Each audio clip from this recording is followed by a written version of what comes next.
So how can you tell if someone is buying your items just so they can resell them? Now, this person hasn't explained if it's digital products that they are trying to protect, but I'll take it that they are talking about that because I've got more experience with that than actually physical products. Now, before I created my first digital product, again, I had this fear like this person did too. You know, what if I create a PDF document? What if the customer buys it and shares it with all the friends? Or what if I create a digital course and again, they share the download page with everyone and anyone? I can't protect that. Now, you will find that people will do what they want to do. You mightn't want them to share your documents, you mightn't want them to share your video course, but they're going to do what they're going to do. So you can limit it in some ways. But if you have a fear about that, I'm going to give you some advice anyway, because you can't 100% protect it. You know, you will find that the publishing world can't control everybody giving all, copies of paperback books or creating digital versions of paperback books and sharing them at all those free book websites. Again, too, Hollywood can't do it. You know, they try to crack down on all the movies that are being copied. But again, if you go online, you can usually find most movies online, even though they shouldn't be online. So people will do illegal stuff. People will do what they want to do. And if they can make a quick buck out of your content without doing any work, you will find people will do that. Because I found that myself.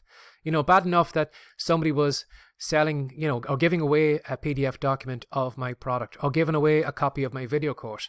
I've had some people actually selling my content and actually collecting the money. In one case, I've actually found someone driving traffic to my website. The customers were reading my sales letter, but the person on the other side, it was their PayPal button that was getting clicked on. So they were actually collecting payments for my product, and I was actually hosting the sales letter for them. So you will find some people have a neck, some people have some cheek, and they will do what they want to do. Now, if you are a little bit worried, I'm here to tell you that maybe a couple of things to remember is that if you are afraid that your product is going to be given out to everybody and you're not going to make any money out of it, what I would say to you is that yes, it will be given away, but the people that it will be given away to are freebie seekers.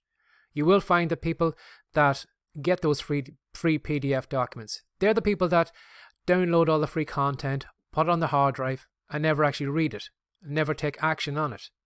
And you will find that the people who actually buy your products, buy your reports, buy your video courses, the reason they are buying it is because they want that knowledge.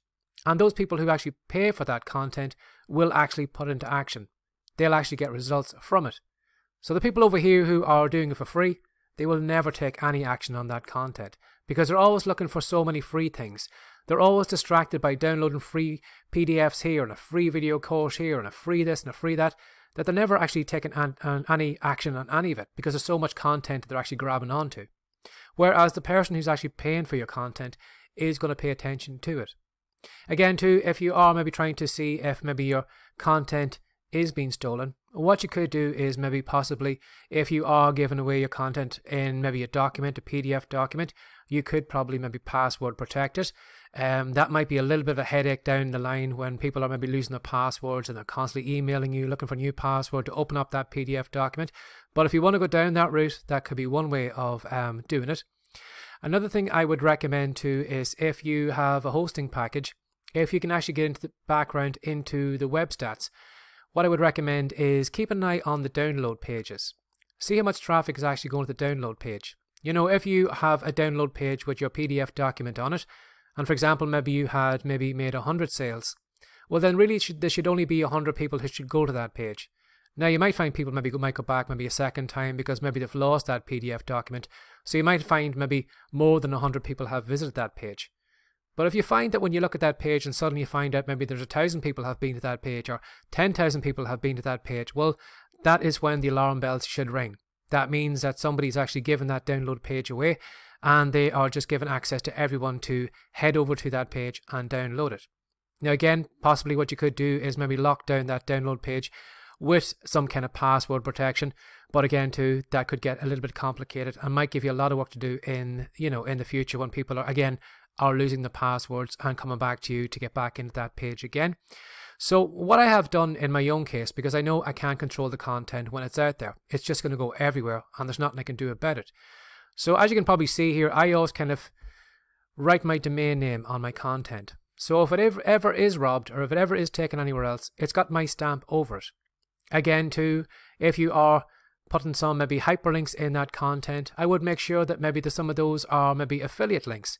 So again, if your free report gets robbed and gets sent all over the internet, even though those freebie seekers haven't paid any money for that content, you never know, a few of them might actually take action on the report, might actually click on some of those links and may actually buy some of the products that you actually mentioned in that.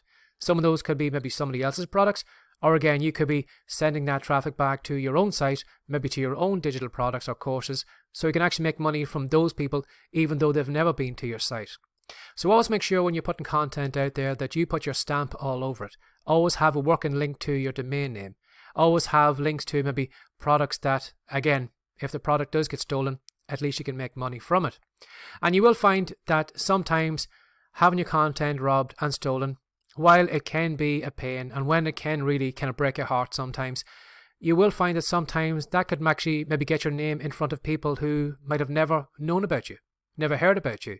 You know, if they maybe get this download of this free report, don't know who you are, read through it, find out that it's a great report, or watch your video course and say, hey, this person seems to know what they're talking about, I'll go over to his site. You might find that you might actually get some customers. Again, they mightn't be the best customers, they could be freebie seekers, but you will probably find the odd one or two people who are serious about the business, do want to know more, and do actually go to your site to find out more information about you, possibly to buy more of your products, or to, you know, to follow you or whatever. So you might be able to gather people to you that you would never have gotten in contact with or in front of because you are selling just to a limited audience. But because your PDF document or your video course has gone out in the wild, you'll find that you can actually get in front of more people.